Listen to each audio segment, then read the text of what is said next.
BJP के दफ्तर पहुंच गए कांग्रेस विधायक और सीएम शिवराज और प्रदेश अध्यक्ष वीडी शर्मा के सामने थाम लिया बीजेपी का दामन। चुनाव से ठीक पहले कांग्रेस विधायक आखिर बीजेपी में शामिल हुए। इसे कांग्रेस के लिए बड़ा झटका तो नहीं कहा जा सकता, इसलिए मैं कह रहा हूं बड़ा झटका अभी चुनाव से पहले, क्योंकि कांग्रेस तो इन्होंने तब छोड़ दी थी जब उपचुनाव हुए थे मध्य प्रदेश में। लोकसभा का उपचुनाव खंडवा के लिए हुआ था और खंडवा लोकसभा उपचुनाव के दौरान ही सचिन बिरला जो है औपचारिक तौर पर बीजेपी के हो गए थे सीएम शिवराज के सामने, और उसके बाद वो बीजेपी के कई कार्यक्रमों में भी नजर आ रहे थे। लेकिन ऑन द रिकॉर्ड, क्योंकि इनको लेकर पूरे मध्य प्रदेश का देश में भी चर्चा थी, संभवतः ये पहले ऐसे विधायक थे जो ऑन द रिकॉर्ड कांग्रेस के विधायक थे लेकिन बीजेपी के होकर काम कर रहे थे। जी हां, क्योंकि मामला विधानसभा में दल बदल कानून से जुड़ा हुआ था। इनकी सदस्यता रद्द करने को लेकर कांग्रेस की तरफ से विधानसभा में मांग भी की गई थी, लेकिन वो मांग पूरी नहीं हुई। इनकी सदस्यता रद्द नहीं हुई थी, ये सदन में आए ही नहीं थे 2 बार ऐसा।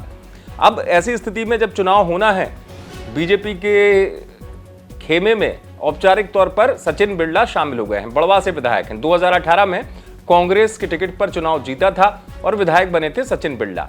और जैसा मैंने आपको बताया कि जब लोकसभा चुनाव हुआ करीब 1.5 साल पहले, तो वहां खंडवा में इन्होंने बीजेपी का औपचारिक तौर पर दामन थामा था। अब जिसे कहते हैं कि बिल्कुल सदस्यता जो है उन्होंने ग्रहण कर ली है। चुनाव से ठीक पहले दल बदल मध्य प्रदेश में चल रहा है। बीजेपी के कई नेता कांग्रेस में आ रहे हैं। कांग्रेस के ये विधायक हैं, अब माना जा रहा है कि उनको शायद टिकट की बात रही हो या जो रहा हो, उसकी वजह से ठीक चुनाव से पहले उन्होंने बीजेपी की विधिवत तौर पर सदस्यता ग्रहण कर ली है। तस्वीर आपको नजर आई होगी जहां पर सचिन बिरला बीजेपी ऑफिस पहुंचे और सीएम शिवराज के सामने उन्होंने सदस्यता ले ली। कांग्रेस के लिहाज से अब आप इसको इसलिए समझिए कि कांग्रेस पहले ही मान चुकी थी, क्योंकि मैंने जैसे आपको बताया कि इकलौते ऐसे विधायक जो ऑन द रिकॉर्ड कांग्रेस के थे और बीजेपी के हो चुके थे पहले ही।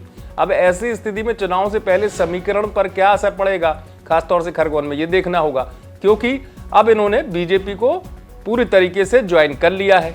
क्या मैदान में उतरेंगे, क्या समीकरण बनेगा, कांग्रेस को क्या नुकसान पहुंचा पाएंगे, ये देखना होगा। लेकिन आप देखते रहें एमपी तक।